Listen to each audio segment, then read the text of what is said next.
खास कार्यक्रम में हमारे साथ साहित्य, कला एवं रंगमंच में उत्कृष्ट योगदान देकर देश की राजनीति में कला संस्कृति जैसे महत्वपूर्ण बातों पर खास चर्चा के लिए डॉक्टर राजेश पंडित जी।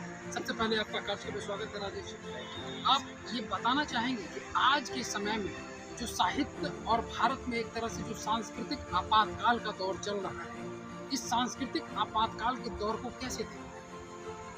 देखिए, दरअसल में इस कोरोना काल में जो सबसे बड़ी विपद आई है, हालांकि सब लोग बहुत परेशान हैं देश में, लेकिन जो सबसे बड़ी समस्या है और सबसे बड़ी जो विपद आई है वो कहीं ना कहीं कलाकारों पर आई है, संस्कृति पे आई है।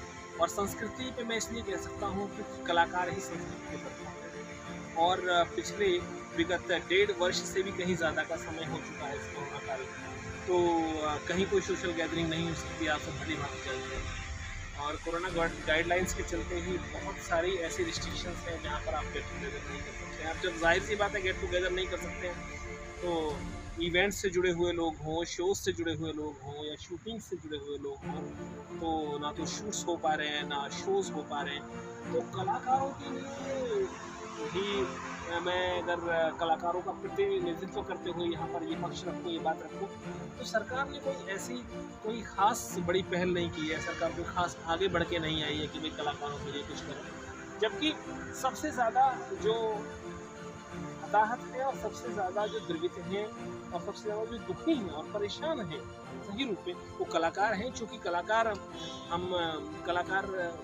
किसी के सामने हाथ फैलाना चाहते हैं। मेरा ये सवाल था। नहीं, आपके सवाल को भी मैं समझ पा रहा हूँ और आपके सवाल का भी जवाब दूंगा, लेकिन उससे जोड़ के मैं आपसे एक बात कहना चाहूँगा। आप ही की मदद से मैं ये रखना चाहूँगा बात कि सबकी मदद करते हैं, लेकिन कलाकार किसी से सामने से जाके नहीं कहता कि भाई मुझे राशन की आवश्यकता है, या अपने दुख और दर्द और अपनी पीड़ा को वो किसी के समक्ष नहीं रखता।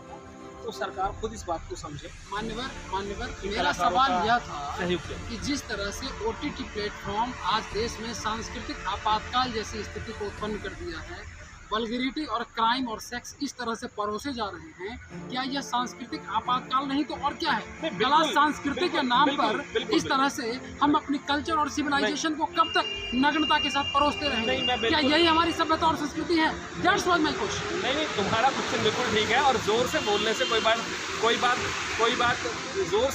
कोई बात सच्ची और सीधी नहीं हो जाती है। हालांकि आपकी कही हुई बात बिल्कुल सही है, आपके सवाल भी सही है, लेकिन आप उसको आराम से भी रखेंगे तो भी बात समझ में आएगी। लेकिन मैं यहाँ आपको ये कह दूँ कि नग्नता परोसना, अश्लीलता परोसना और उस तरह की उच्छृंखल कोई भी चीज़ दर्शकों को परोसना, ये पूर्णतः गलत है और निषेध भी होनी चाहिए।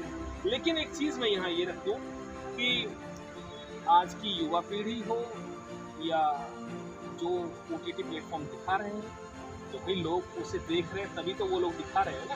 तो मैं इस बात से बिल्कुल सहमत हूँ कि इस तरह की चीज़ें नहीं दिखाई जानी चाहिए।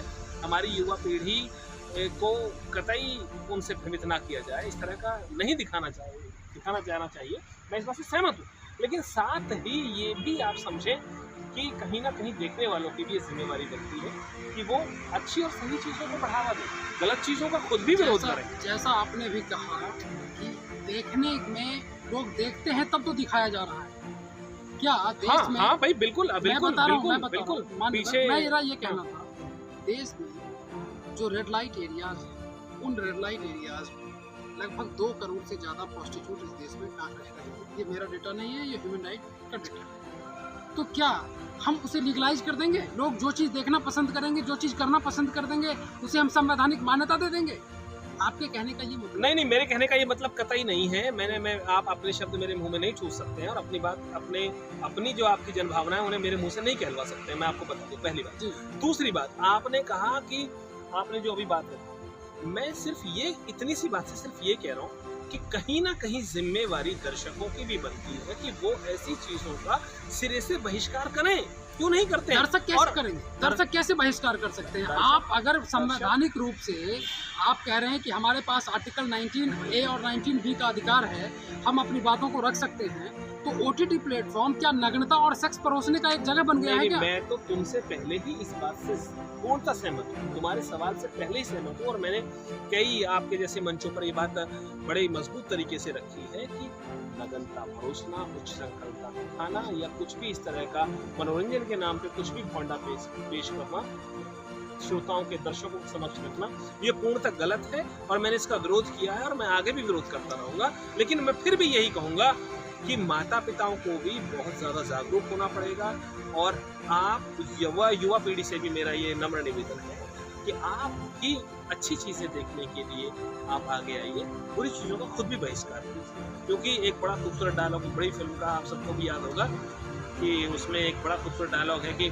भगवान के भरोसे मत बैठिए, क्या पता भगवान आपके भरोसे बैठा हो। तो उसी तरह से सरकार के भरोसे मत बैठिए, क्या पता सरकार आपके भरोसे बैठी हो। नहीं तो मैं आपको ये कहने की कोशिश में अपनी बात पूरी कर लूँ, मैं आप सबको ये बात कहने की कोशिश करूँ कि मत बैठिए किसी के भरोसे कि कोई समाज को सुधार देगा कर, खुद से सुधारने की शुरुआत कीजिए।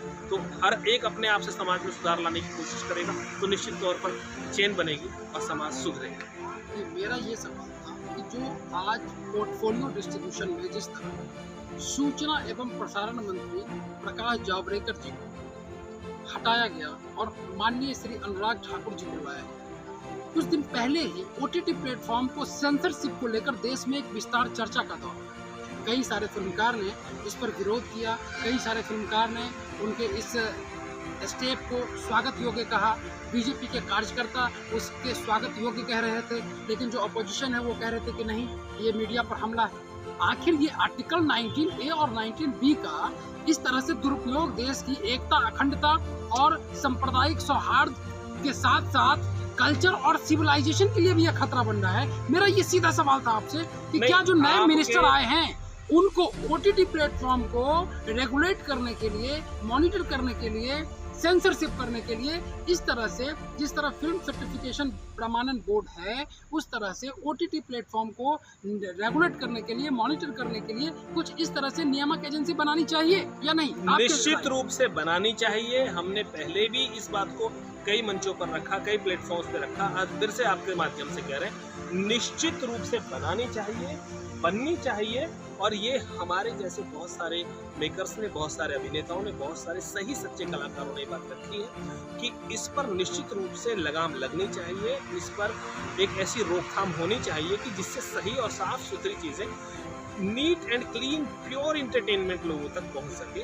तो इसके लिए हम पहले भी सहमत हैं, आज भी सहमत हैं, आज भी रजामंद हैं। और निश्चित रूप से अब जो नए मिनिस्टर आए हैं, जो नए मंत्री जी हैं, वो निश्चित तौर पर इस पर ध्यान दें और इसकी ओर काम करें कि इस पर शिकंजा कसा जाए और साफ सुथरी चीज़ें लोगों के समक्ष पेश हो।